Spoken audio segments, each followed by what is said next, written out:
Somebody actually read Lock and Load's publishing blog for once, and it did not go well for them. Back in April, the wargame publisher, the ones behind Nations at War and Fighting Flat Tops, quietly posted a blog titled AI and the Future of Wargame Design, where founder David Heath announced the company is going all in on AI because, quote, designers who ignore it will fall behind those who adapt early. Basically nobody clocked it, until this week, when somebody actually looked at L&L's product pages, noticed the cover art now looks like it came out of a haunted printer, and dragged the whole post back into the light on Reddit. It blew up fast, cross-posted from the Wargaming subreddit over to our board games, dozens of comments deep, and the overwhelming take was some versions of, cool, I'm out. This is also a publisher some players already have beef with for slipping religious pamphlets into their boxes, so this landed less like the last straw and more like a final nail. A few people did point out L&L's post was mostly about using AI to crunch historical combat data, not replace artists. But by that point, nobody was reading the fine print anyways. My name's Ben. Welcome back to Board Game News for Nerds. Let's get into it. CMON's slow motion collapse continued this week. Michael Shinall, CMON's lead developer, designer, and director of design and development, and co-designer alongside Eric Lang, A Song of Ice and Fire tabletop miniature game, announced on LinkedIn that he'd been let go this week, along with other unnamed staff. He'd been at CMON since 2011, right as Zombicide was taking off, and also worked on the Bloodborne board game and Rum and Bones. In his post, he says he's been fully cut off from every project he touched there and can't answer questions about it anymore. This isn't a one-off either. It's the latest in a string of layoffs, IP sell-offs, and even a headquarters sale at CMON posted serious losses across both financial year 25 and financial year 26. Rough stretch for a company that basically defined the modern miniature game boom. It's hard to overstate how big A Song of Ice and Fire was for CMON's identity, so losing the guy who literally co-designed it is not a great look, even by this year's standards. Meanwhile, Wizards of the Coast wants you to know Dungeons & Dragons is not going anywhere. They've rented out the 6-story Indiana Repertory Theater for Gen Con, rebranding it the D&D Tower, and are running 85 bookable sessions across the 4 days, actual play stages, a charity event, and a drone show. The centerpiece is the D&D Vision keynote on July 30th, hosted by Baldur's Gate 3's Theo Solomon, promising to unveil the future of Dungeons & Dragons, with roadmap reveals and, per the actual press language, surprises. Fans are already calling a Dark Sun revival and more Greyhawk material from Luke Gygax. Nothing's confirmed yet, but after a couple of quieter years, this is D&D swinging big again. There's also a full slate of speaking sessions from names like Matt Mercer, R.A. Salvatore, and the Hickmans, so even outside the keynote, this is easily the biggest D&D has gone at a con in years. Games Workshop had one of those weeks where they just released 3 things at once. The headliner is Warhammer 40k Tacitus, the miniature game, a tabletop version of the mobile game that was itself based on 40k to begin with. So we're officially gone full circle. 3 Space Marines versus 3 Death Guard, push-fit minis, and a code that unlocks a hero back in the mobile game. It's a Target exclusive in the US to start. Alongside it, Games Workshop's rolling out a new massive market beginner set that strips the paints out of an existing intro box and re-releasing 2021's Lord of the Rings Battle in Balin's Tomb at select retailers. All 3 are explicitly pitched as gateway products. Games Workshop clearly wants new hobbyists walking through the door this holiday season. Marvel's Magic Superheroes set is turning into a genuinely wild secondary market story. 2 separate cards spiked hard this week alone. Iron Man, Modern Marvel, one of the weaker Iron Man printings in the set, doubled from $30 to $60, almost entirely because it's locked behind delayed welcome decks nobody can actually buy yet. Then, the 10 Rings, an 8-mana colorless artifact that's quietly become a commander staple, sitting in 12,000 decks, tripled from $7 up to $30, $50 for the fancy version.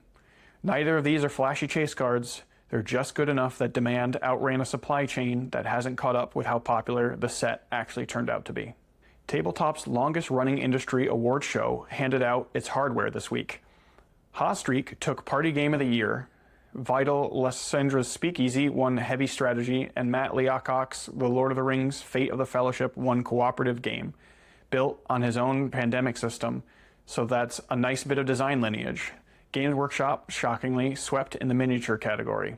Perhaps not so shockingly. Gamma also inducted Richard Borg, Antoine Baza, and artist Wayne Reynolds into the Hall of Fame, and genuinely worth flagging, this is the first year in 3 they actually credited designers and artists by name in the announcements, after catching real flack for skipping that before. Outside the pure board game categories, Land of Eam won Role-Playing Game of the Year, and Riftbound Proving Grounds took Fixed Constructible Game. So it was a genuinely broad night across the whole hobby, not just board games. And a palate cleanser after all that corporate turbulence, a 2-person UK publisher just quietly crossed £400,000 in lifetime revenue hand-making a spaceship dexterity game out of a garage. Eurydice Games hit their 7,000th hand-assembled copy of FlickFleet this week. Co-founder Paul Wilcox laser cuts and assembles every single copy himself in New York. An estimated 400,000 individual components by hand, no outsourced manufacturing, ever, across the base game and 6 expansions. It's slow, it doesn't scale, and their laser cutter literally caught fire mid-fulfillment back in 2022. But in a year where tariffs are wrecking everyone else's margins, doing it all in a house turned out to be the things that made them tariff-proof. Sometimes the boring, stubborn way wins. And now for a quick break. If you're into Lorcana, I run Makoburn TCG on eBay, grading and sourcing enchanted tier cards. I go through sold comps, so you're not overpaying for a raw card that's about to get graded and immediately triple in value, which, if this week's MTG secondary market taught us anything, it's a very real way to lose money in this hobby, if you're not paying attention. Worth a look if you're willing to collect. I run scans on sold comps every day, so you know you're getting a fair price. All right, let's nibble through the rest of the week before we're out of here. Wizards launched Secret Lair X Global Fund for Women, a charity drop where half the sale price goes to the foundation. $49.99 for foil. Pre-orders open July 20th. Games Workshop revealed a big new Ogre Maw Tribe army for Age of Sigmar, headlined by a new named character, Ogre Tyrant. 40K also got a new Ultramarines hero, Caius Conorius. Solid sculpt, but the internet is very tired of the Ultramarines getting every named character. Toei's opening its first dedicated US one-piece store this fall at Westfield Century City in LA. 2 designers launched ColorSim, a free open-source colorblind accessibility symbol system for board games. Already got interest from at least one publisher. Star Wars Legion is getting 2 new characters set in August, Agents of the Empire and Leaders of the Republic, $40 each.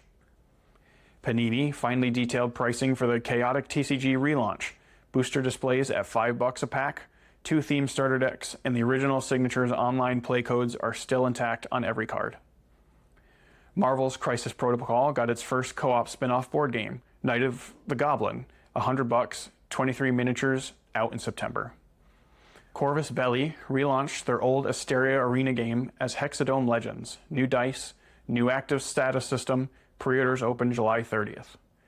There's now a second, competing officially licensed Naruto TCG hitting US shelves in August. Separate from Bandai's version, this one's anime-based instead of manga-based. Datebayo. Brother Eyes Games is launching Shelfie, a whole line of miniature replica board game boxes for 20 different publishers, including AEG and Direwolf. Basically Funko Pop, but for your Gloomhaven box, debuting at Gen Con. I'm sure it'll do well. Spin Master added AMC, Blumhouse, and Lionsgate as new licensing partners for Hellbreak TCG, opening the door to The Walking Dead, Saw, Black Phone, and Insidious cards down the line. The debut, set in October, is still just official Universal Monsters, but the roadmap just got a lot bigger. The Pokemon TCG's 30th Celebration Ultra Premium collections dropped, $708 a box, out in November, probably the single biggest Pokemon product this year. DeVere hired the OP's longtime hobby games director, Pat Marino, to run their North American sales push. He's the guy who helped Flip 7 become the hit it is. And a quick one from earlier in this week, Rocket Ship Entertainment signed a deal to make tabletop games, graphic novels, and manga set in the actual Moulin Rouge's world. Genuinely no other details yet. Flesh and Blood's Pro Tour Las Vegas kicks off July 16th with a $200,000 prize pool, and LSS is teasing secrets at the keynotes. We'll believe it when we see it. Well, that's all I got for this week. Thanks for watching. If you're new here, subscribing genuinely helps a small channel like this way more than you think. So if this was worth your 10 minutes at all, please consider liking and subscribing. And if you didn't like the video, hit the dislike button twice. No idea what next week's going to throw at us. If this week is any indication, probably something else on fire, literally or otherwise. Until then, see you.